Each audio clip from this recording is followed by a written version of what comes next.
Last night, Coffee Stain Studios released a new Satisfactory update, 1.1.0.4. There's quite a lot of patch notes to go over, so let's begin. We'll be starting with the bug fixes, since in all honesty there's quite a lot, and of course if you guys aren't playing Satisfactory Experimental, all of these bug fixes and other quality of life changes that you'll be seeing throughout today's video will all be applied to the official 1.1 launch on the main game itself, so this is still really exciting news even for you lot.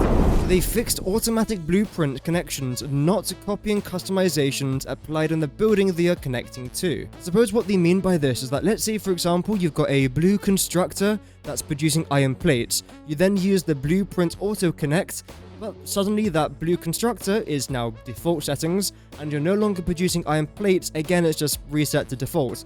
So apparently they fixed that, which if that's the case, fantastic. Secondly, they fixed items on the conveyor belt visuals displaying incorrectly. Then go on to say that the item is showing up in front of the exit rather than coming out of it.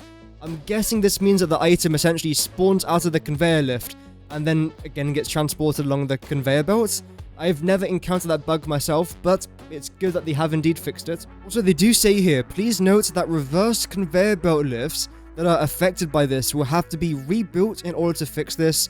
The issue is visual only, however, as it does not affect production of items. So yeah, it's annoying, but it doesn't impact your factories, luckily. Other than visually, but that's a very minor thing. We've also fixed conveyor belt throughput monitors displaying as 0 items per minute after moving too far away from them in some scenarios. We've also got a couple other issues affecting the conveyor throughput monitors, such as they fixed the conveyor throughput monitors displaying 0 items a minute after using a splitter or a merger on the belt they are connecting to. Additionally, they fixed conveyor throughput monitors disappearing when saving and loading in some scenarios. And they also do mention a point here saying upgrading and downgrading conveyor belts will now cause the conveyor throughput monitors to be dismantled and refunded, so they have to be rebuilt after. If you don't know what the conveyor throughput monitor is, I'll put an image on screen right about there.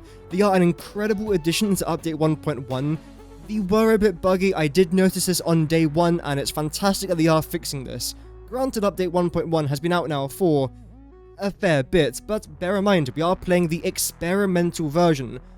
Things are almost supposed to go wrong so that when it eventually launches into the main game, things like this are ironed out, so even though it took a while to fix, they fixed it, so fair play. We've also fixed a bug where slide jump height boosts was always applied when jumping, even when not performing a slide jump. Never even noticed it, but there you go. Additionally, they fixed pioneers falling through the world when saving or loading inside a moving personnel elevator. And this is not the only change they've made to the personnel elevators, as we'll get onto in literally just a couple minutes time, and I'm quite happy about what they've actually changed. Fixed helmets not displaying properly after using any customization.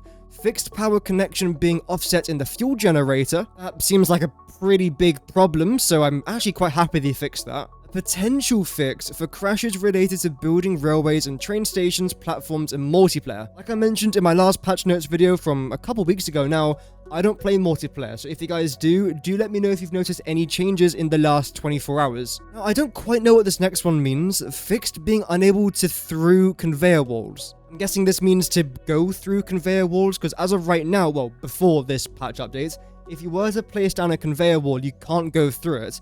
Sometimes if you were to place it on a wall, then delete the wall, it's translucent, so you can just about see through to the other side, but it's heavily darkened. So I suppose you can now go through it. I'm gonna have to try this one day. And finally, for the bug fixes, they fixed a bug where the compass icon would turn grey after using a decoupled camera. So those are all the bug fixes, but there's still quite a lot more to talk about, such as quality of life changes and narrative changes.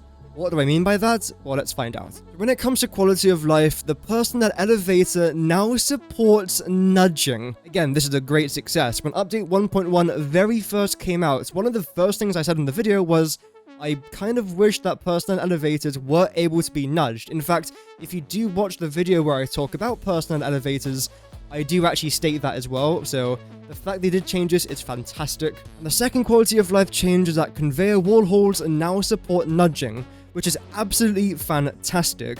Now let's talk a little bit about the narrative itself, which is, they removed ADA commentary during regular building, so they've set to play every 30 minutes due to community feedback. Not sure if anyone else was aware, but I also found this rather annoying.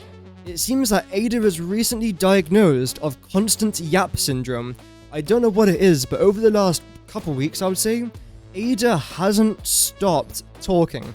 If you place down an assembler, it will say, I could have done that better, or that could have been more efficient. It's fine every 30 minutes, like what they've set it to, because it wakes you up a little bit. It's like, oh yeah, Ada's still alive. Now let's talk about the Steam Deck, where they've actually made a couple of nice changes here. Firstly, the improved controller support experience by making the default selection to be controller when launching from a Steam Deck. Fantastic. They've also changed default Steam controller configuration to be gamepad with camera controls instead of mouse and keyboard. Yeah, I feel like that one makes sense. You're also going to say if you have previously changed your default controller configuration and are running into issues or would like to try the default controls, you will need to switch the default suggested configuration, which is the gamepad with camera controls. I don't think I've ever used a Steam Deck in my life, so again, if you guys do use the Steam Deck, do let me know in the comments. Is this a good change? Is it a bad change? Does it reset your configurations? Do let me know. Just like what I did the last time that I made one of these patch notes video, we have got an entire section dedicated to the controller support, but as you're about to see, it is pretty chunky. So I'm not going to go over this entire thing because only like 0.1% of the people watching probably use a controller. So if you want, you can always screenshot this image right here or go into the Satisfactory Discord where you've got all of the community notes there. But essentially a bunch of changes here. I did give it a quick read and it honestly does seem pretty good, so I'll be interested to know if you guys are liking the changes for controller, because I've tried Satisfactory on controller and I really did enjoy it.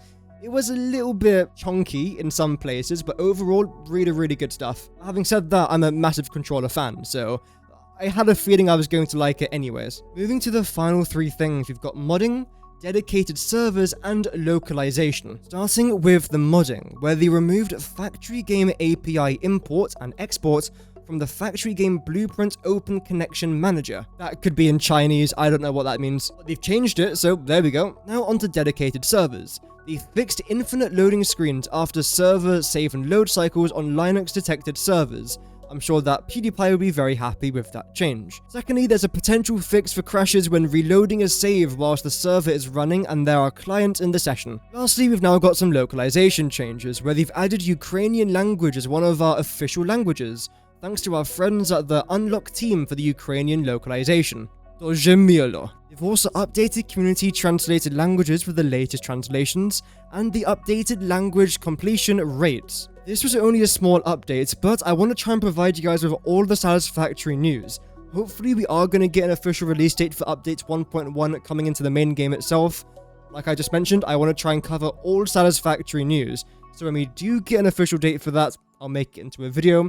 And of course, when we get any more updates about either updates 1.2 or updates 1.1.0.5, I'll make it into another video or I'll stream it. It'll be on the channel regardless. But without further ado, thank you so much for watching, liking, and subscribing. Have an amazing rest of your day, and I'll hopefully see you on the next upload. Goodbye. Дуже мило. Дуже мило. Дуже мило. Мило. Дуже мило. Дуже мило.